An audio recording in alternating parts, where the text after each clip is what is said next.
Hey, we're live. I think. Yes, we are. All right. Welcome, everybody. Welcome to today's live English class. This class is for English learners. So if you're an English learner trying to improve your spoken English, written English, English brain, whatever it may be, welcome. If you're not one of those, get out immediately. Or stay if you prefer. It's really up to you. Do whatever you want. I can't tell you what to do. Now, today we're going to be talking about some interesting things, I think. But before we do that, let me quickly do a thing. I'm just going to update the thumbnail. I don't know if you can hear the sirens out there. Those are in fact real sirens. There must be some sort of emergency. Honestly speaking, so I'm planning to move from one place to another. The place I'm living now is kind of in the middle of New York City. If you want to make videos and do live streams and that kind of thing, do not live in New York City. Where I'm going to be going is much quieter.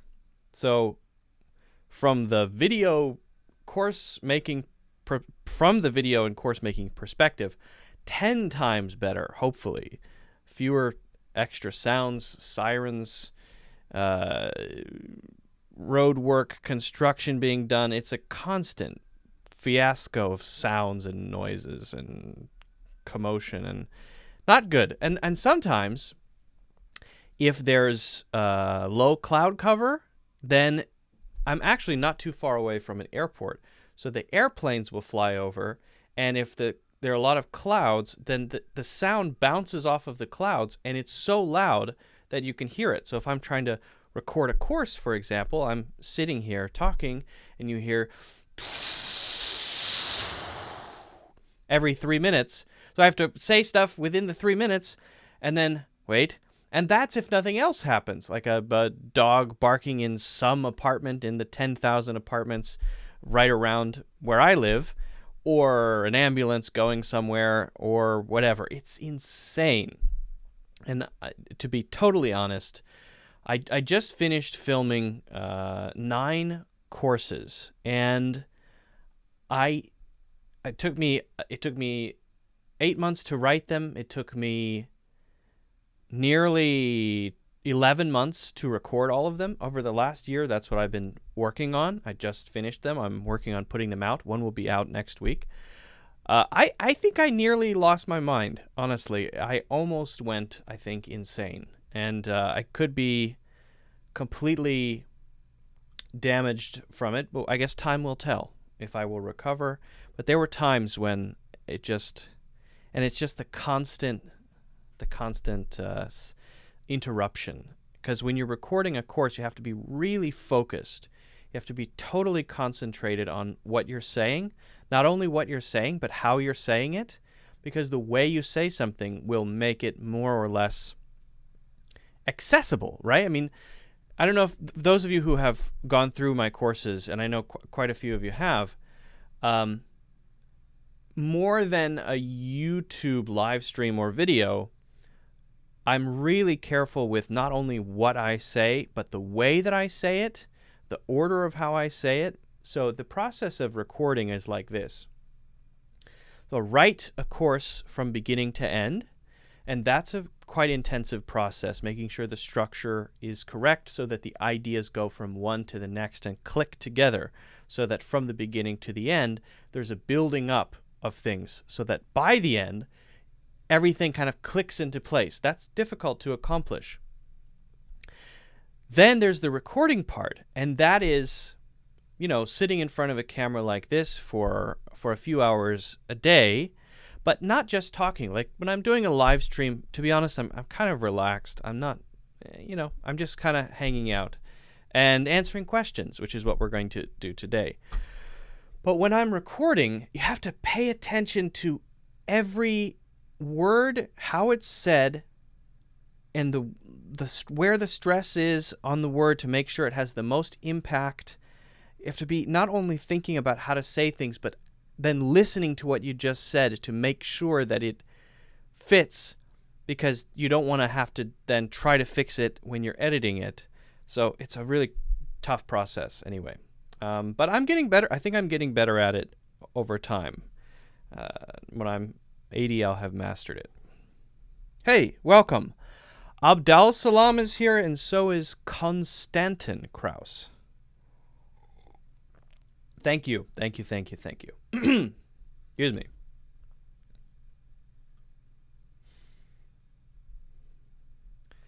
So today we're going to be doing a Q&A, English Q&A. So get your English questions ready. Questions about grammar, pronunciation, idioms, things you're learning, whatever it may be. We're going to be talking about that, or rather answering questions, whatever they may be about. And also, we're going to be talking about Shakespeare. Believe it or not, yes, Shakespeare.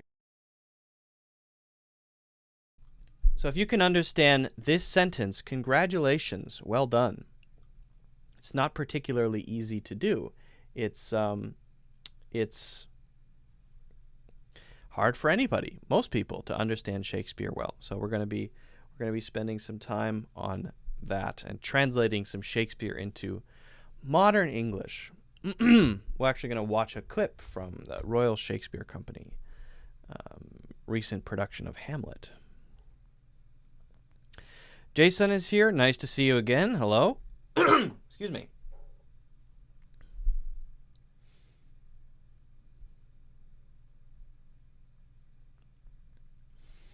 Let me actually share this. I got a bit of a scratchy throat, so my apologies if I cough a few times. Rod is here. Hey. Rod, feel free to share your channel link if you want people to check out your stuff. Rod does excuse me. Rod does interviews and videos for English learners. So might be a good way to promote that, Rod. Rod asked me to join one, and I was able to do that, and that was pretty fun.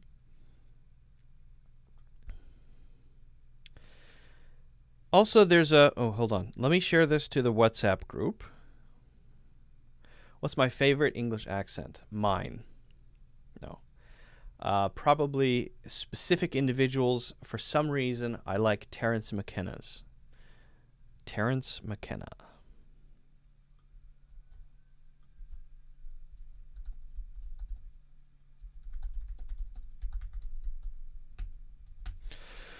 All right, share to the WhatsApp group. Jesus is here. Jesus, hello. Interview is going up in a few weeks. Rod, you've got to increase the speed of your production schedule. That's quite a lag. Pick up the pace.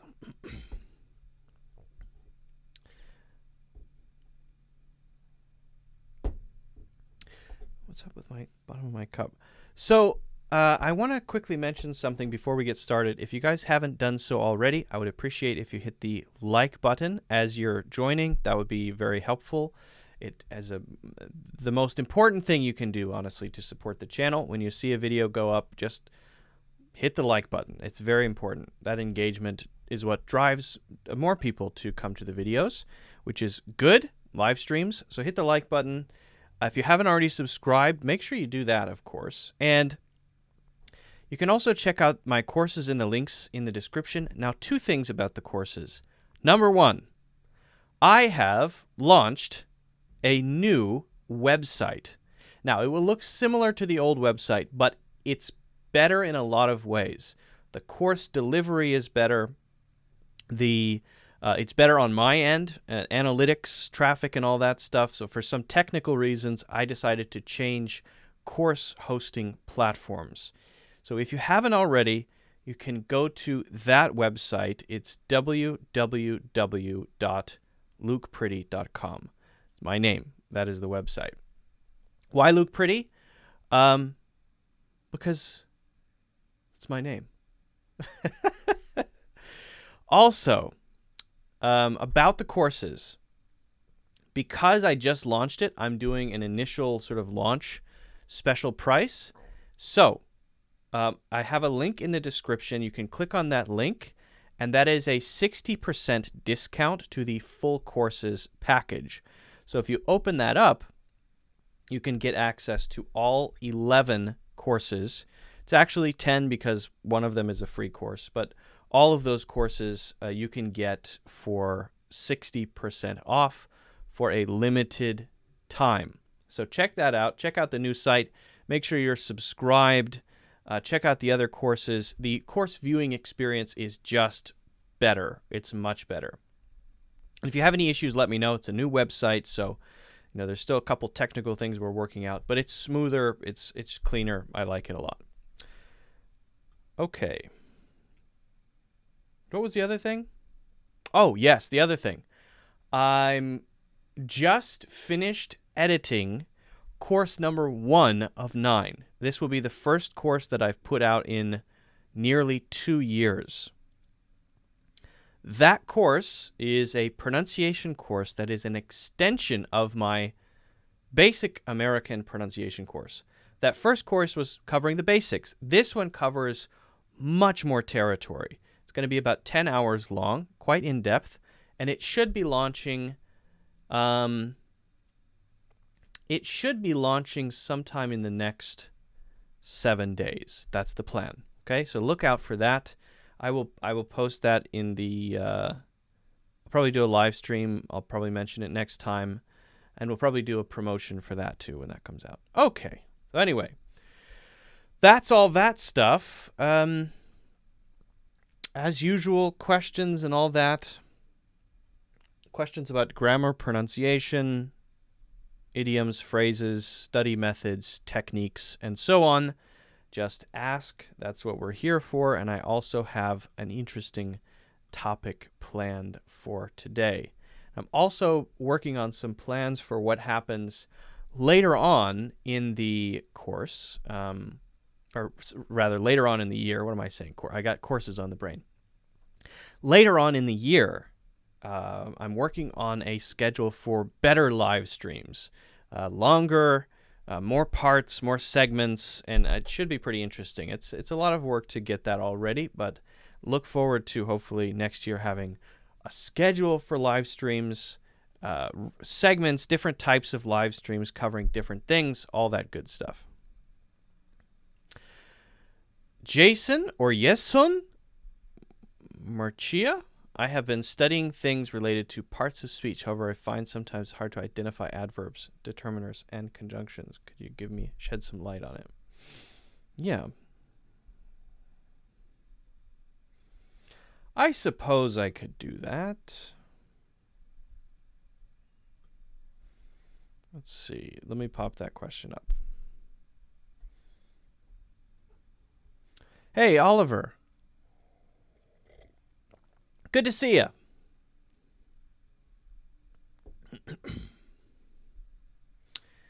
Good to see you here. All right. I want to be able to provide some examples. Just give me one moment here.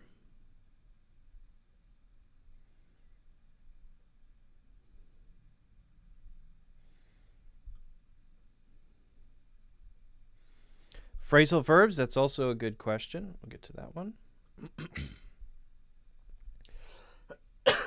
And I apologize for coughing sometimes. I just got a little bit of, my throat. A little scratchy, but I'll be okay.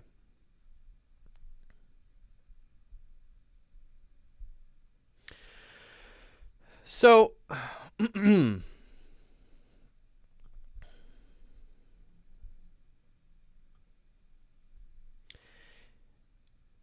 Jason, I'm assuming the pronunciation there, says, I have been studying things related to parts of speech. However, sometimes I find it hard to identify adverbs, determiners, and conjunctions. Could you give some light? Now, I think it's a little bit too in-depth to go over all of these and really explain clearly what a conjunction is, what a determiner is, what an adverb is, and how to identify them. That is actually the kind of stuff that you would want to take a full grammar course for, right? Excuse me. But what we can do maybe is talk about how to identify parts of speech or elements of a sentence in general. That's actually the most useful skill. If you can sort of pick out the grammatical pieces, if you know how to at least identify something interesting is going on here, then you can start to name things if you want to. Do you have to be able to name things, to label things? That's a conjunction. That's a determiner. Well, it's up to you and it depends on how you study, but I will just say this. If you went up to 98% of native English speakers and said, point out in this sentence the determiner, they would not be able to answer that question. But if you ask them to make a sentence correctly, they would be able to give you a correct sentence. So that tells you what's more important. Is it more important to be able to label sentences and to be able to define different parts of speech? Or is it more important to be able to make sentences correctly, speak naturally, and use correct grammar, however it's labeled? Well, the second one, of course, because that's the goal. If you focus too much on the first one and you lose sight of the second, then you say, I'm an expert on all the parts of speech. So just be careful about that. I'm a master of all the parts of speech. All right, great. Write a composition for me. Wait a second. Why is that so full of errors? That's not even good writing. I thought you were a master. Well, I've mastered all the parts of speech. And Jason, I'm not saying this about you. I don't know. Yes, but in service of what? If your end goal is the mastery of each individual part of speech and identifying all the grammatical pieces, but not being able to use language well, naturally, then you've kind of set the wrong goal, right? I know someone who is really good at knowing a bunch of obscure English words. That means words that are not very common, but actually can't speak English very well. Okay, if you find that interesting, but remember, your highest goal, if you're learning English, for most people, should be getting better at using English naturally. All right, so having said that, let's take the focus off of adverbs, determiners, and conjunctions, and think about the following sentence, okay? Think about this sentence. I was planning to go home once I finished with this stack. Someone's working on a stack of papers. I was planning to go home once I finished with this stack. Okay. Now let's just notice the pieces there. I was planning to go home. Ask yourself, does that stand by itself as a sentence? If I stop there, I was planning to go home. I was planning to go home, period. End of sentence. Yes. Okay, so that tells me that that's probably one unit. That might be something we call, do you know what that's called? It's called a clause. It's a clause that can stand by itself. Now, there are different types of clauses, but that is called a clause. It's a piece that can stand by itself. All right. Now, what about this other piece here? I was planning to go home once I finished with this stack. Let's take that other piece. Once I finished with this stack. Once I finished with this stack. Does that stand by itself as a sentence? Once I finished with this stack. Somehow it doesn't quite make sense. I need more context to say that I understand what's going on. So it's not a complete sentence by itself. Actually, that's a different type of clause. Okay, so we've kind of identified two pieces there. But what is that once doing there? Well, it's kind of linking something together. It's linking together this piece, which is kind of a complete sentence by itself, or could be, with this other part. I finished this, what was the sentence? I finished with this stack. This other part is being linked with this word. What is this word? Well, the word is a linking word. It's a word that creates links between parts of sentences. Ah. All right, now you could say, let's now name that kind of thing. All right, it's called a conjunction. Okay, so that's a conjunction. Does knowing that it's called a conjunction help you use it better and understand it better? I would say no. That doesn't mean you shouldn't learn it. That doesn't mean you shouldn't know what a conjunction is called and how to define it. It means that your focus should be first on analyzing this sentence and why it looks natural and how I can do the same thing, not which of these is a conjunction. But okay, that's a conjunction. But then you go further into it. Well, which type of conjunction is it?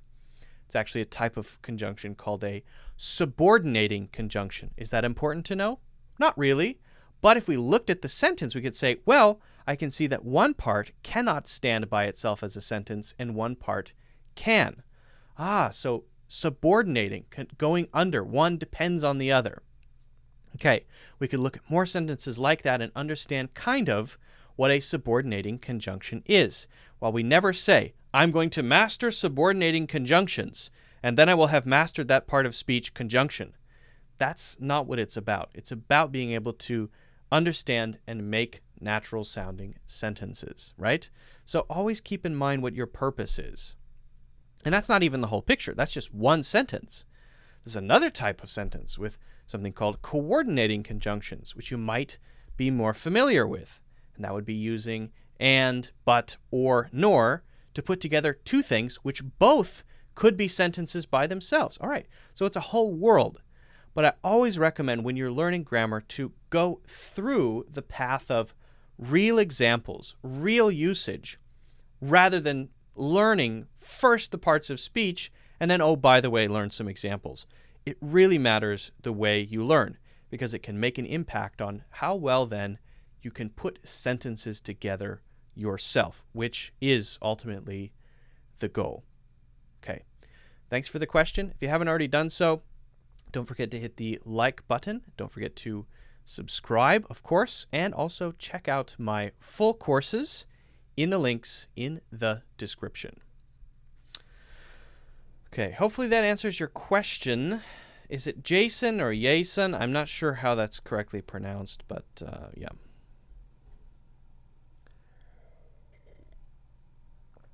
Thanks for joining, everybody.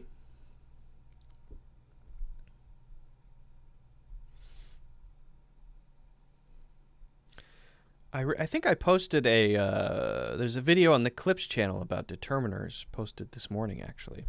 In fact, you can check that out. Like Jason, okay. Because there's two S's, so I wasn't sure.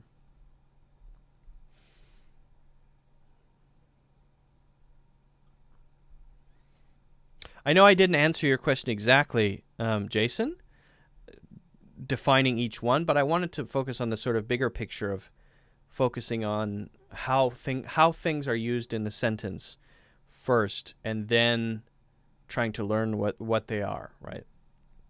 One of the courses that I'll be putting out is a full grammar course, but it will be all by example. We'll be learning by example. Miriam is here. Lolly Lolly is here? What? I cannot believe this. Lolly, the legendary Lolly Lolly, who has not attended one of my live streams for probably, well, a long time, is back. Amazing. Someone said no audio. Can you guys not hear me? My sound okay, everybody? Any issues? Testing, testing, testing, testing, testing. Sounds okay to me. Am I okay, everybody? Someone said no audio. Maybe it's your audio. I don't know. Okay, audio okay. Lolly Lolly says audio okay. Wow, amazing. I can't believe Lolly Lolly's here. This is great. This is amazing. Lolly Lolly, where have you been? Where in the world have you been?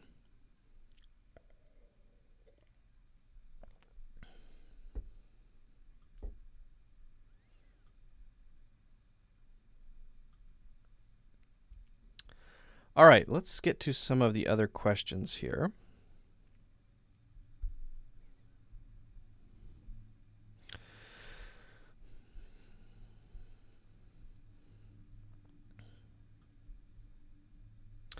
Jesus says, one question, what is the best way to remember phrasal verbs? As a reminder, a phrasal verb is when you have a verb followed by a preposition or a verb followed by an adverb. For example, come back, right? Okay. Or look up. Now, the difficult thing about phrasal verbs in general is that they tend to have several different meanings. Look up as a perfect example. So to look up, simple meaning. to look up, to research something is another meaning. So 2 different meanings. Also, you could combine the 2 words into a single word, and that would be either an adjective or a noun.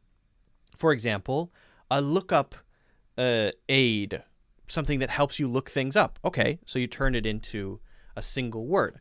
So for those reasons, phrasal verbs can be complicated. Now, how would you actually go about remembering them? Well, it depends on what works better for you. Some people really like to use flashcards. A while ago, we talked about some different flashcard apps you can use. You create your own flashcards with, on one side, the phrasal verb, on the other side, one or both meanings, or all 3 meanings if it has 3, or all 4 meanings if it has 4, right? Okay, that is one way to do it, using flashcards. If you find that spaced repetition works for you, fantastic. Some people, though, find it a little bit more impactful to be able to not just remember, but use something. So if you can learn to use something, to put it into action, then that helps you remember it and also helps you remember how to use it, right? If you're studying for a very advanced medical exam, that's a lot of studying you have to do, but a lot of it is just recall. In other words, you don't necessarily need to use all of it, but you have to know all of it. Well, language is a little bit different because knowing is something, but it's not the whole picture. When it comes to learning a language, it's about knowing and about using. So you can't just know what something means. You can't just know the definition of something. You can't just know the 2 meanings of look up, for example. You have to be able to use both of the meanings of look up.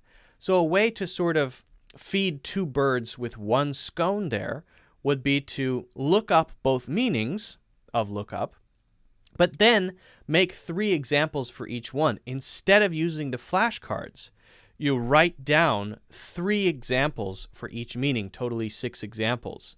There, by doing something actively, you're increasing the chances that you're going to remember it. And also, when you do need to use it, it will be there a little bit more easily because you've sort of developed some of the pathways to remember its usage, not just remember its meaning. And that's something to keep in mind in general for learning English. To remember that, hey, I can't just learn this stuff and know what it means. Because what I'm doing is learning a language that I'm going to need in conversations, if I'm having debates, if I'm doing whatever, going about my life. So I should probably create something with it.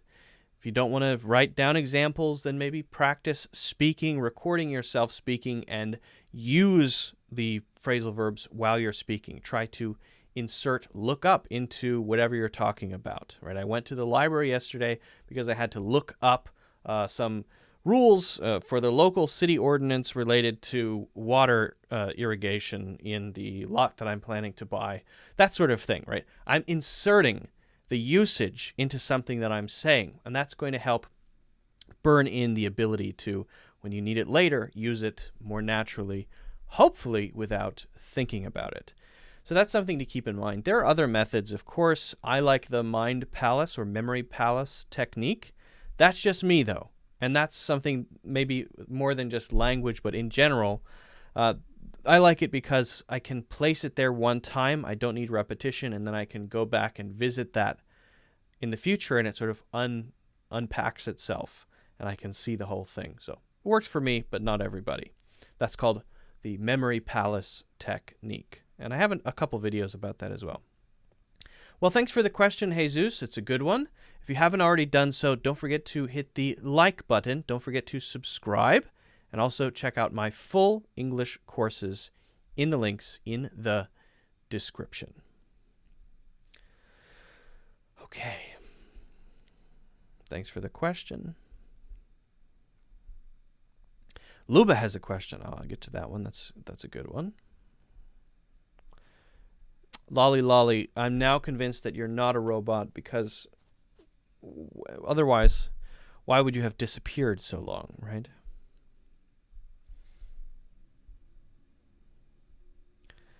Robots don't disappear and come back, as far as I know. Maybe they do. I don't know. It's possible that they do. Sarah Bohr is here. Hello, Sarah. Welcome. Abdul, Michael, Spain, Belgium. That's 2. Are you going to keep naming countries for us? A man was found dead with a bullet in his head. That rhymes. That sounds nice. Discovered with the body were his 2 sons, blood on their hands. Which word is S? Which word is V? Which word is O in the second sentence? Uh-oh, we're labeling sentences now. Okay.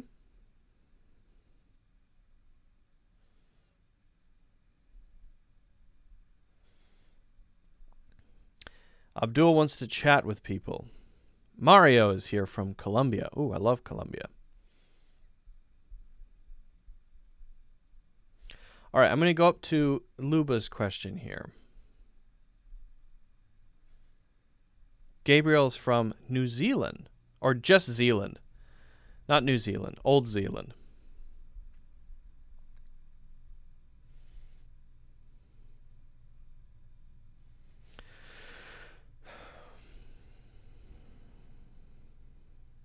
Okay.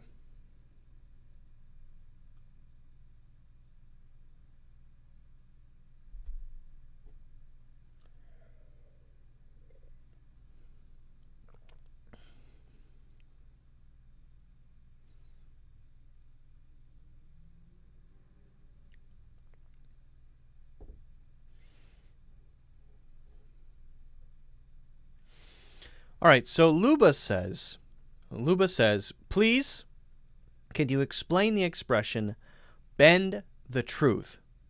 Okay, that's a good question. This is a common idiom, and it's usually used not to mean lie, but to mean to represent something in a way which might be misleading, or rather, to show what is in a way that makes it seem like it isn't that. Or sometimes to avoid trouble, right? If you are in trouble because of something that happens, to explain that in a way which isn't a direct lie, but expresses the truth in a way that seems like something else. Okay? And this is often true when there's subjectivity involved. Like, let's say you hosted an event, okay? And you sent out 120 invitations to the event. So you hope 120 people arrive, right? But only 30 people show up to the event. And a year later, you say, that event was a huge success. It's a huge success. A lot of people showed up. Okay. Now, relative to the number of invites, that's not a lot of people, right? That's actually a pretty low attendance rate. Not many people showed up to the event. You expected to fill out the venue to have 120 people there, and only 30 actually showed up. So, in one way of looking at it, most people would say, well, maybe it didn't go so well. But if you say it was a huge success and a lot of people showed up, are you lying?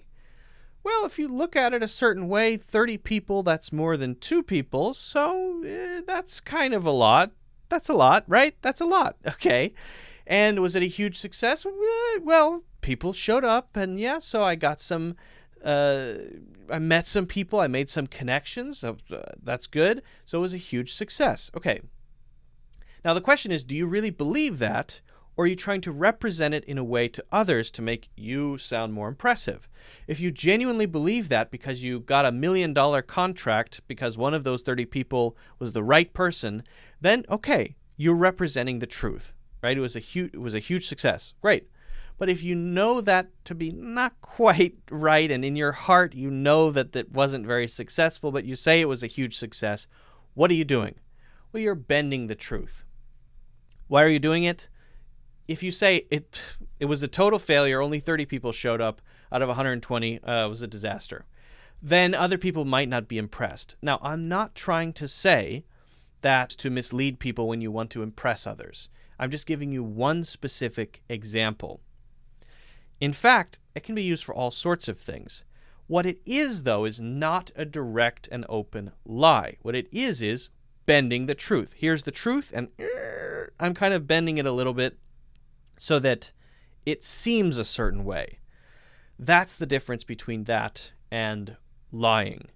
Now, some people will use bend the truth to talk about a type of personality, someone who is able to make everything seem perfect, or make everything seem terrible, or make everything seem a certain way when it actually isn't.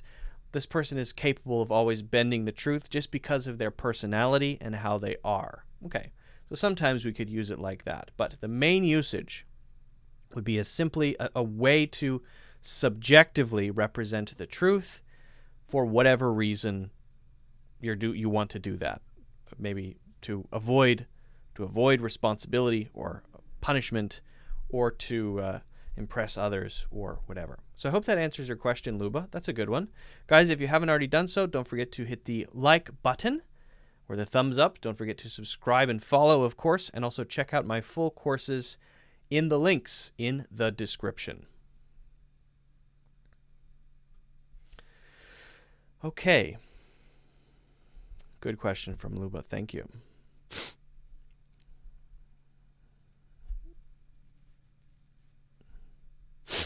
I'll give you a couple of examples. Does that necessarily mean two? I mean, people aren't usually so strict about it. People aren't usually so strict about it. If you gave three, usually a couple means two, but sometimes people just understand it slightly differently, right? So they'll give three, they'll give four. Typically, a couple means two.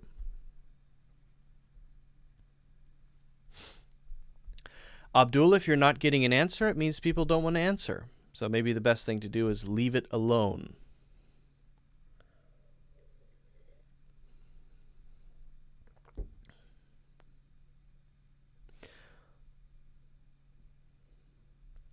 Partial truth, partial lie. Yeah, I guess those could be the same thing, right?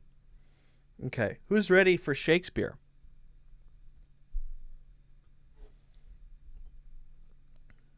I'm ready for Shakespeare.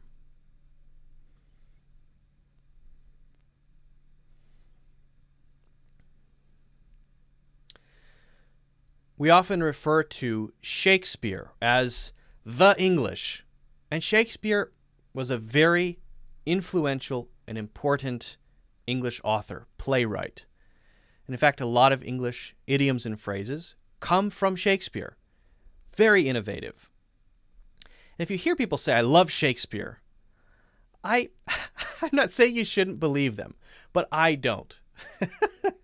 My theory is that people say they like Shakespeare or they like some specific quotes, but they wouldn't actually enjoy sitting down and watching a whole play. I have. I've sat down in a theater and watched several Shakespeare plays, and I didn't enjoy any of them. Why? Because the language is so hard. I have to constantly concentrate, focus on what are they saying. Why? Well, because languages change over time. Every language changes over time. And the language of the Shakespearean era, that period of time, is different from modern English. It's not that I don't understand it. It's not that I can't understand it. It's that it takes concentration, right? And some parts of scenes in Shakespeare are more or less difficult. What we're going to do is look at a scene and then pull out the English meaning from it. I want to see if you understand what they are saying. Speaking English, but can you understand what they're saying? Let's see. And we'll talk about a few phrases that may still be in usage. There are many phrases that we still use, but they're often used in the context of a modern sentence rather than in the context of a Shakespearean sentence, right? Okay, so let's watch. We're going to watch a short clip from the Royal Shakespeare Company, and then we're going to dissect each line. We're going to talk about what each line means. So see how much you can understand. Are you ready? Here we go. Lord, put your discourse into some frame and start not so wildly from my affair. I'm tame, sir, pronounce. The Queen, your mother, in most great affliction of spirit, hath sent me to you. You are welcome. Nay, good my lord, this courtesy is not of the right breed. Ah. If it shall please you to make me a wholesome answer, I will do your mother's commandment. If not, your pardon and my return shall be... Okay, good, my lord, this courtesy is not of the right breed. If it shall please you to make me a wholesome answer, I will do your mother's commandment. If not, your pardon and my return shall be the end of business. My mother, you said. Okay. All right, we'll watch it again by the end, but I want to see how much you understand. I want to go through it part by part. Ask yourself, how much did I get? Do I understand what's going on in this scene? If you understand everything, well done. Congratulations. I have to look at these very carefully and try to understand the context and what's going on to understand. It's difficult. Okay, so let's look at these. So you have these two characters. You have Hamlet. He's the main character. That's the guy in the dinosaur costume. He's the main character of that play. The play is called Hamlet. And the other one is Guildenstern. And Guildenstern is, well, it's sort of, I believe, a character that is delivering a message from Hamlet's mother to him, right? In the original Shakespeare, actually, Guildenstern is a man, and you might have caught one reference to that. But in this version, the Guildenstern is played by a female, okay? So let's go through the phrases here. We have, "Good my lord, put your discourse into some frame, and start not so wildly from my affair." Okay, what is going on here? Start not so wildly from my affair? My affair. What is going on there? Well, let's say, "Good my lord." My lord is a reference to this person's title. So my lord is a royalty of some kind. Okay, so we know that that's Hamlet. She's talking to Hamlet. Okay. "Good my lord, put your discourse into some frame." Now, how is he acting in that scene? He's kind of acting crazy, right? He's screaming, he's banging on the drum. So actually, she's saying, what you're saying, kind of control yourself, please. Or stay on the subject, or don't get distracted, or maybe stop fooling around, right? It's sort of like saying control yourself. Stay on topic, okay? "And start not so wildly from my affair." This is actually simpler than it looks. My affair is just what I'm talking about, what I've come here to talk with you about. That's my affair. My affair is what I'm doing, the reason that I'm here. "Start not so wildly" is don't react so strongly and in such a crazy way. You don't need to be so shocked by me being here and needing to talk to you about something. You don't need to react so strongly. Notice he's being kind of crazy, right, as she approaches. Okay. Now again, we'll watch it again, but let's go through the phrases first. So how does he respond? He says, "I am tame, sir, pronounce." I am tame, sir, pronounce. Now, sir would be the reference to Guildenstern originally as a male character, but here played by a female character. "I am tame, sir." That means, okay, I'm under control now. I'll be good. I'll be okay. That means, I know you think I'm not going to react well to what you're saying. I know that you think I'm going off topic. I know that you think I'm not taking you seriously, but okay, I am under control. I will be good. I will be okay. It's fine. Pronounce means then say what you want to say. Tell me what you want to say. So then she's going to say what she wants to say. All right, so do we actually use "I'm tame"? I'm tame. Probably not. Sometimes we would say, oh, he or she, they're so tame. That means reserved, calm, under control, right? Okay, you can use that by itself. But again, in the context, usually, of a modern English sentence. Now let's go on here. She then says, "The queen your mother, in most great affliction of spirit, hath sent me to you." All right, so he's my lord because he's the queen's son. All right, he's royalty. "The queen your mother, in most great affliction of spirit." Okay, so if I say in a bad mood, you understand what that means, that I'm not happy, I'm upset about something. So we're using "in" here in the same way.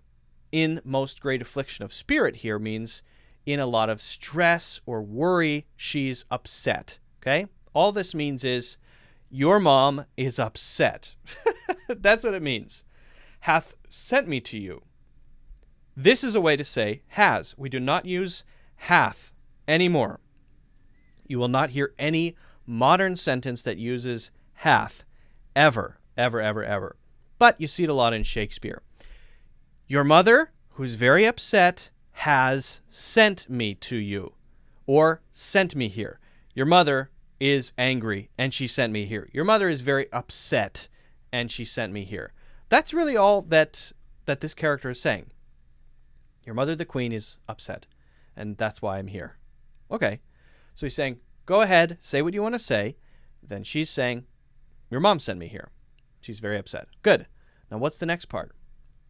You are welcome. Now, notice how he said that, though. Is he being serious? Is he taking her seriously? He said, I'm tame, sir, pronounce. That means, hey, I'm under control. I'm taking this seriously, right? Go ahead. What do you want to say? But then when he says, you are welcome, the way that he says it, you can tell. And this is where it comes down to the performance, right? It's like saying, yeah, it's good to have you here. It's good that you're here. It's nice to see you, something like that, right? But the way that he says it is kind of sarcastic, like he's not taking her seriously, like he's more focused on what he was doing before, which is he's coaching some actors on a play that they're doing within the play. So in fact, he said, okay, go ahead. What do you want to say? And then she says, oh, your mother sent me. And he said, oh, welcome. It's great that you're here, in a kind of silly way to say to her, I'm saying what you want me to say, but you can see from my body language and the way that I say it that I'm just goofing around. I'm not taking you seriously. I'm not listening carefully. Okay, so you have to kind of get that from the context. Then the last part. Nay, my lord. Rather, nay, good my lord. This courtesy is not of the right breed. If it shall please you to make me a wholesome answer, I will do your mother's commandment. If not, your pardon and my return shall be the end of business. Now, this might sound pretty complicated, but she's really saying, no, this courtesy is not of the right sort. So she's noticing his reaction, that he's not taking her seriously, and saying, listen, you're not taking me seriously. You're goofing around. You're clearly being sarcastic. You're clearly not staying on the topic, not on the point that we're talking about, right? You're saying polite words, but it's being silly. It's sarcastic, right? And it's not what you really mean. And I can see that. Okay. Breed, not of the right breed. Breed is sort of like a kind, category, or sort, right? If it shall please you to make me a wholesome answer. This just means if you want to answer me, seriously, if you want to give me a correct answer, an honest answer, a good answer. That's all she's saying. Wholesome here doesn't mean wholesome like we use it. Wholesome is typically used to say something is moral or ethical, right? Here it's more like, give me a serious answer. Stop fooling around, stop goofing around, and if you could do that and give me what I want, which is why I'm here, then I'll go, right? If it shall please you to make me a wholesome answer, I will do your mother's commandment. If not, if you're not willing to take me seriously, if you're not willing to be serious here, then your pardon and my return shall be the end of business. Basically, then, sorry, I will leave. I'm going. I'm going to go. Now, you might say, did everybody talk like that back then? No. This is a kind of special speech, even in Shakespeare's time. People weren't talking just like this. He was an innovator of his day. So even then, it was kind of special and unique. Now, it was much more like that then than it is now. So they would have been able to quite easily understand the plays. Now we have to really concentrate. And so I sort of challenge you to, next time you hear someone say, I love Shakespeare, to say, what do you love about Shakespeare? Do you like the quotes, or do you actually like sitting down and watching Shakespeare? I like some of the quotes, but I've never enjoyed Shakespeare. And maybe that's just me, but I think it's more people than you might think. Listening to or watching a whole play is very tiring, in my opinion. All right, let's watch it one more time now that we've gone through the basic meanings, the general ideas of what they're saying to each other. Let's see if we can understand it a little bit better, okay? Here we go. Lord, put your discourse into some frame, and start not so wildly from my affair. I'm tame, sir, The pronounce. Queen, your mother, in most great affliction of spirit, hath sent me to you. You are welcome. Nay, good my lord, this See how he's being goofy there? He's using the dinosaur head to give a serious answer, but actually he's clearly not taking her seriously. He's kind of goofing around. courtesy is not of the right breed. Ah. If it shall please you to make me a wholesome answer, I will do your mother's commandment. If not, your pardon and my return shall be the end of business. My mother, you The said. end of business. Very good. All right, so that's it. I would challenge you to find some Shakespeare quotes that you like, and also, as I said, challenge people who say they love Shakespeare to think about whether or not they actually like Shakespeare. That's what I do when I hear people say, I love Shakespeare so much.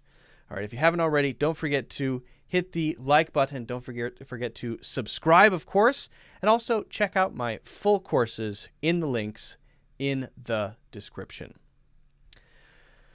All right. Valentin, hello. What a weird language. It is kind of a weird language, yes. Pull yourself together. I'm calm equals I am tame. Yeah, I think so. Or under control. It's the general idea. It's also a creative decision. It's how people speak. Different people will say it in different ways, right? Lolly Lolly says, to be or not to be, that's the question. And that's, one of the most famous Shakespeare quotes. Let's search some famous Shakespeare quotes, shall we? I'm going to look them up. This is not what I had planned, but why not? Famous Shakespeare quotes. Mary McCain is here. What? Mary McCain says, nice background. Thank you.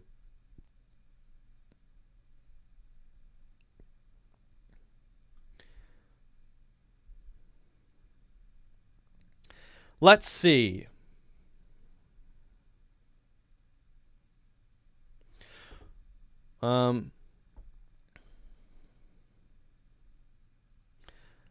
Love all, trust few, do wrong to no one.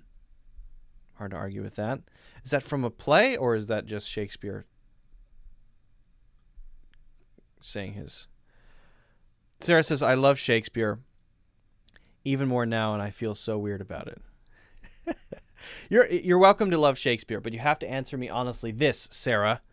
Do you, if you sat down and watched a Shakespeare play for 4.5 hours, would you enjoy yourself? This is my question. Or do you like Shakespeare in little pieces? I like Shakespeare, too, in little pieces, in little tiny pieces like quotes. What I don't enjoy is sitting down and trying to understand what they're talking about for hours on end. But if Sarah, if you like that, then I'm very impressed, and that's amazing. Let's see.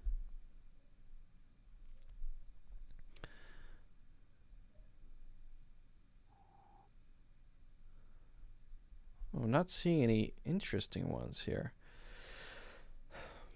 This is a classic one.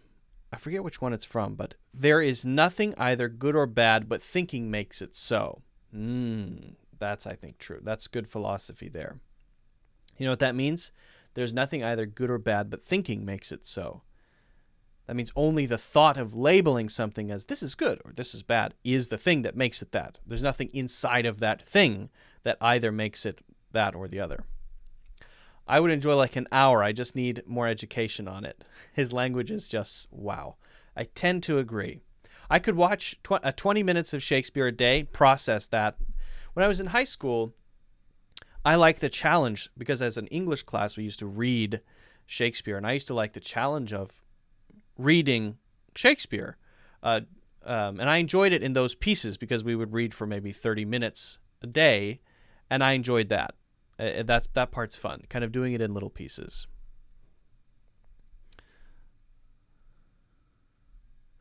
Yeah, so that's another thing. I enjoy his plays because they're translated into Russian. So Luba, my question for you would be, when Shakespeare is translated into Russian, is it translated into contemporary modern Russian that's perfectly easy to understand and process? Or is it sort of, does it have to be translated into equally antiquated Russian? Does that make sense? That's what I'm interested about when it comes to translation, right?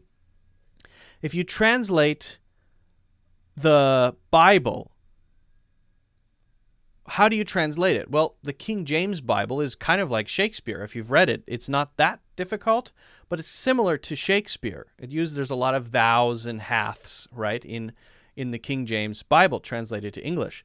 But it was translated in the 1500s. And so, I believe it was the 1500s. And so it's got that style of English. But if you translated the original text now, you'd want to translate it into modern English. But then some people will say, oh, well, modern English is not the classic original Bible. But yes, but we're translating from another text. And that text wasn't written in the 15th century originally. So which time period do you translate to? To me, it makes sense that you would always translate from the original into the most modern version of the language. But then if it's Shakespeare, part of it being Shakespeare is that there is that sort of classic, antique, Elizabethan thing going on. That part of the culture is embedded in the language. So when you translate it over, if it's completely modern English, is something lost? I don't know the answers to all of these questions, but...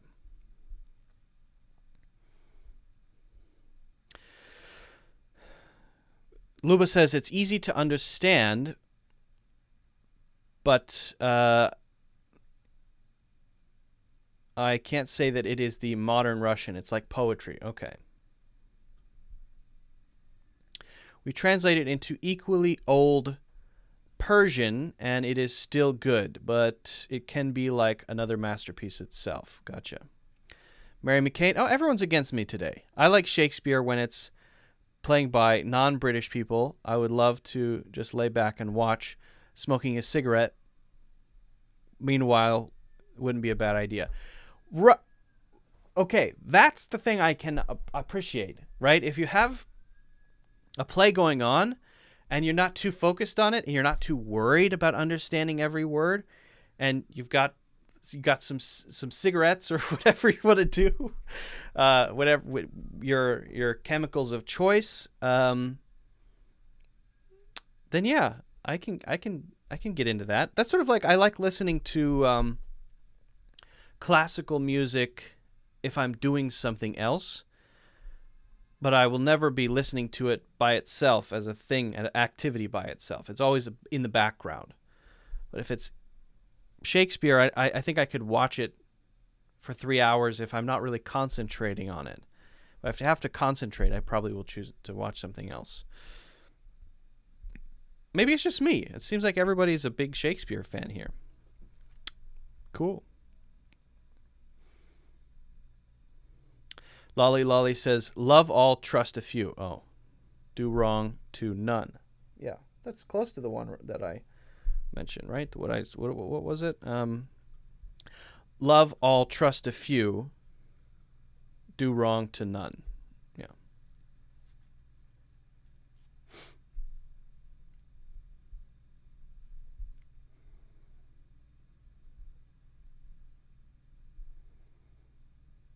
I don't see any others here.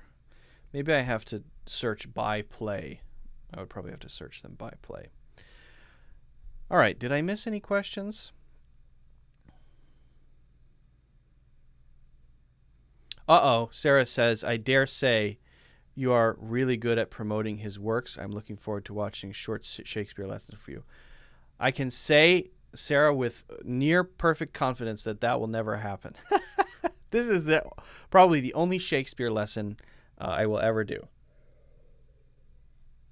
But, you know, if you want to, there are some websites that do modern explanations of Shakespeare quotes. So you can look up the whole play line by line, and you can read how it would be interpreted in modern English to understand it. If you want to, there are some websites that do that. Hi, do you have any guidance on the transatlantic accent? Have you ever tried? That's an interesting one. So I don't know if you guys were here when we were watching. We used to do black and white movies until we ran out of movies to watch. There's a kind of accent that's sort of a Hollywood English accent that I personally don't think I can do very well, but it's called the Transatlantic accent, and it's not actually localized anywhere. It's sort of supposed to be a mix, an internationalization between the American English and British English accent, and it's unique to especially 1920s to 1950s sort of Hollywood radio era, where they were speaking a certain way to broaden the range of the different people that could enjoy that sort of stuff. You don't hear it anymore, right? Nobody talks like that anymore. But it used to be there, and if you watch some old black and white movies, you'll certainly see it. Like if you listen to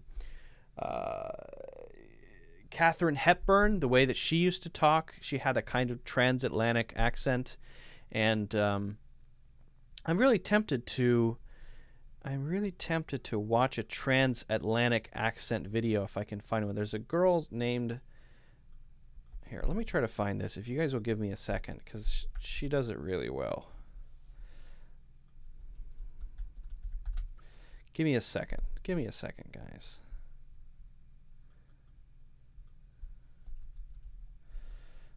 Because there's one video that I know. Yes, this one. Her name is Amy Walker. Okay. Let me pull this one up here.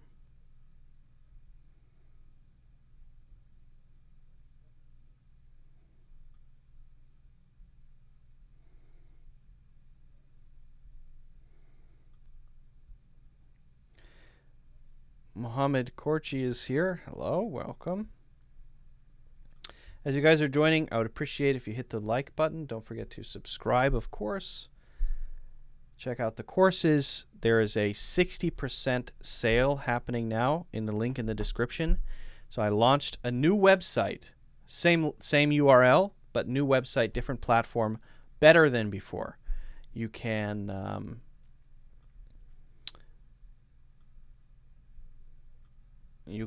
check out the link in the description to get that discount. That is for a limited time. That will expire pretty soon. 60% off the full courses package. I think it's a pretty good deal. Cannot download the video. What? How do we watch this then?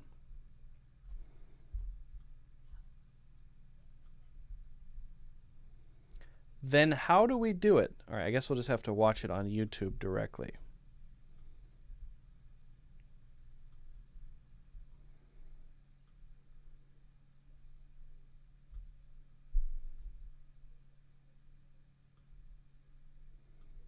Hold on, let me open up YouTube here. Thanks for your patience, guys. Give me a second.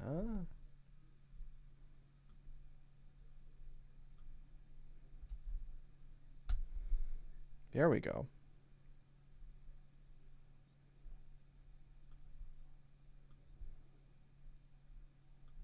Okay. This girl's really good.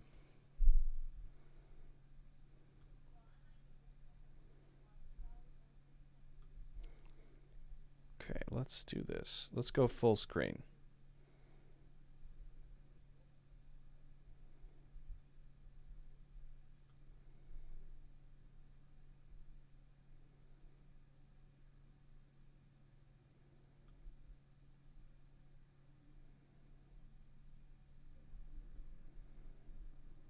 Zoom in a little bit.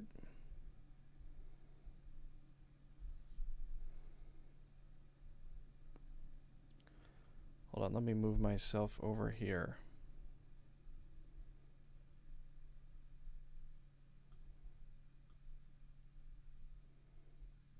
Okay.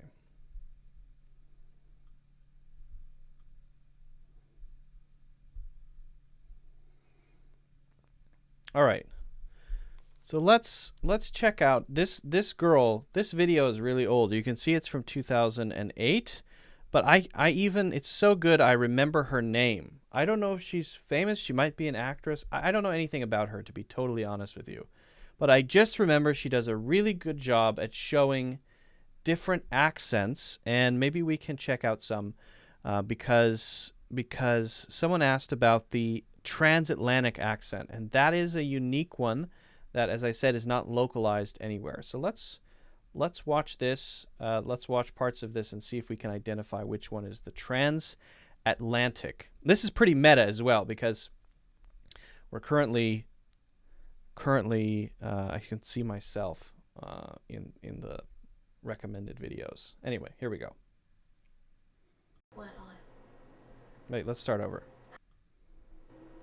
Hello, my name is Amy Walker. I'm 25 years old and I was born in London, England. You're right, I'm Amy Walker. Did you guys hear that one? It's a little quiet. Let me bring up the volume a little bit. Hello, my name is Amy Walker. I'm 25 years old and I was born in London, England. You're right, I'm Amy Walker. I'm 25 years old and I was born in London, weren't I? Yes, hello. My name is Amy Walker. I'm 25 years old and I was born in London, England. That's right. My name's Amy Walker and I was born in Dublin, Ireland. So those first three were London or England, and then that one was Ireland. That one was she looks Irish. Doesn't she? She looks pretty Irish. Hi, how are you? I'm Amy Walker. I'm 25. I was born in Belfast, Northern Ireland. Northern Ireland. Okay. Cool. Belfast. That one was Belfast. I'm Scottish. I'm a walker, aren't I? You know, walker like the shortbread. Comes in a wee tin with a tartan on it. Scottish English. Buongiorno. My name is Amy Walker and I'm from Italy. Okay, well that was just Italian English. All right. Okay. Guten Tag. My name is Amy Walker.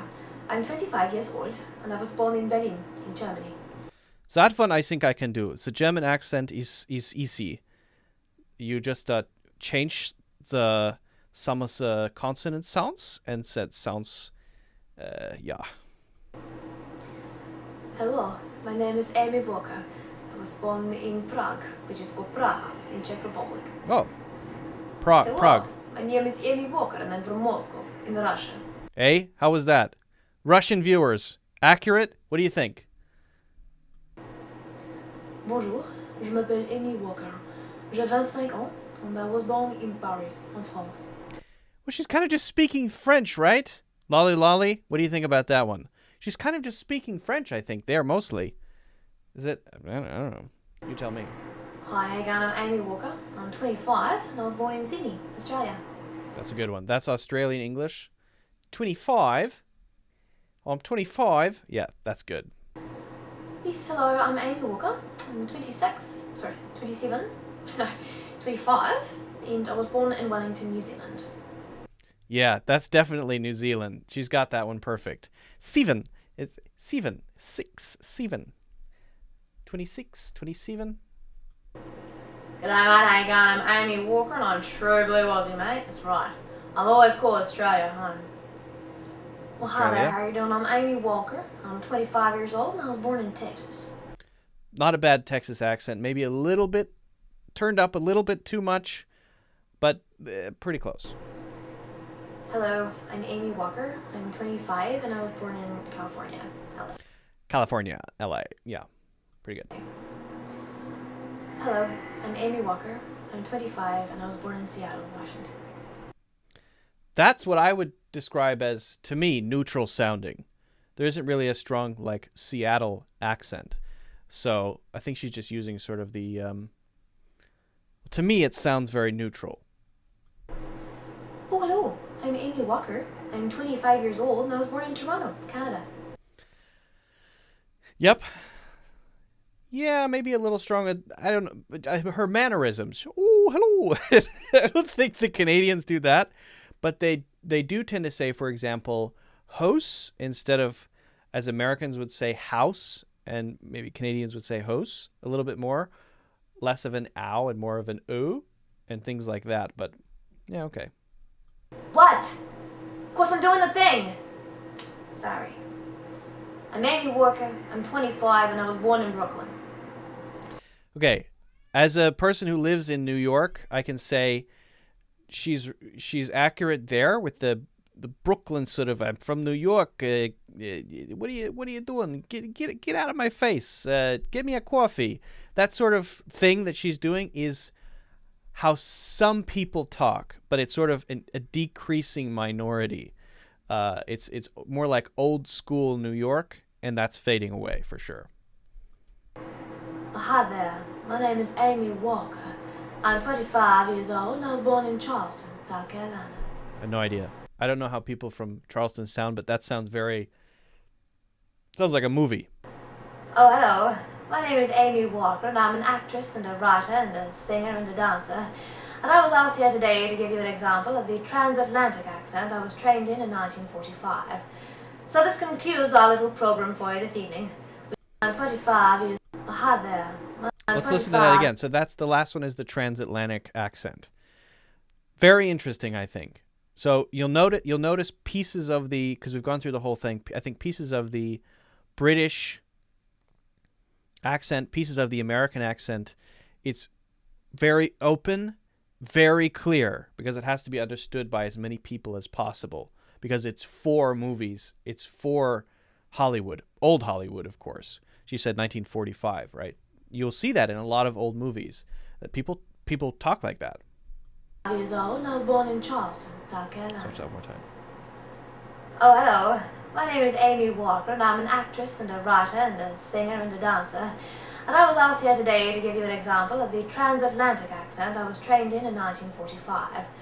So this concludes our little program for you this evening. We do hope you've enjoyed yourself as much as I have. Thank you and good night. Thank you and good night. So there's definitely a British thing there, right?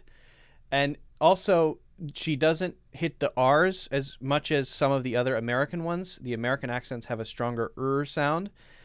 And she says, for example, oh, hello there. That's sort of the British non-emphasized R sound.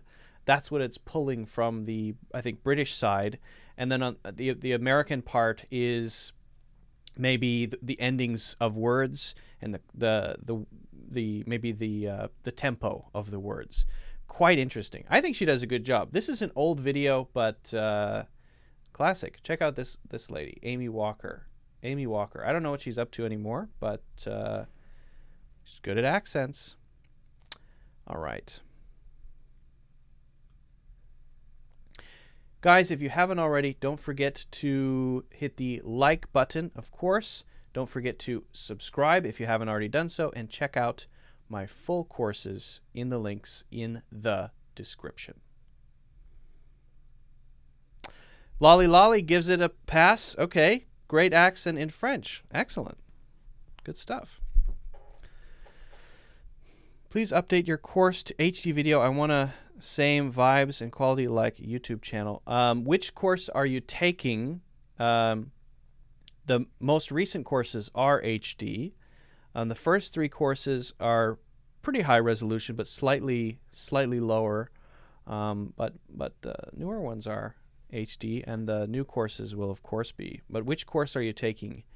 I'm curious about that. Courses that are already recorded and up there cannot be changed.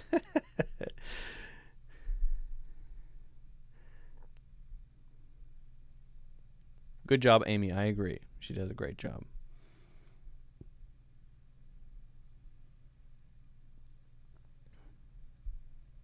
All right. Did I miss any questions? Anything that I missed?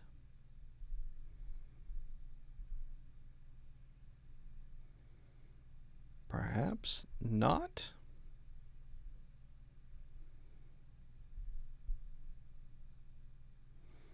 Yes, I know, but which specific course on Skillshare? Which one exactly? Which ones? Or which one are you taking? Because they should be pretty high resolution.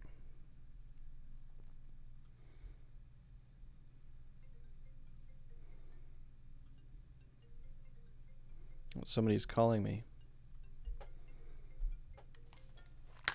Take these headphones off. All right. Well, who's calling me? Yes, just leave a message then. Goodness. All right, guys. Well, thank you very much for hanging out. Thanks for the great questions. I really appreciate that. We'll be back next week for more, of course. So get your questions ready as you're studying and practicing. Write them down. Then you'll be ready to go for the live stream. Next week, we'll do another one of these, maybe two. If you haven't already done so, don't forget to hit the like button and subscribe. And also, courses are on sale. So you can see the full course package if you click on the top link in the description. That is the full courses package. All of my courses in one package, 60% off. Check that out. That is a limited time sale because of the new site launch. And if you have any questions, just let me know. And I appreciate everybody joining. I'll see you guys in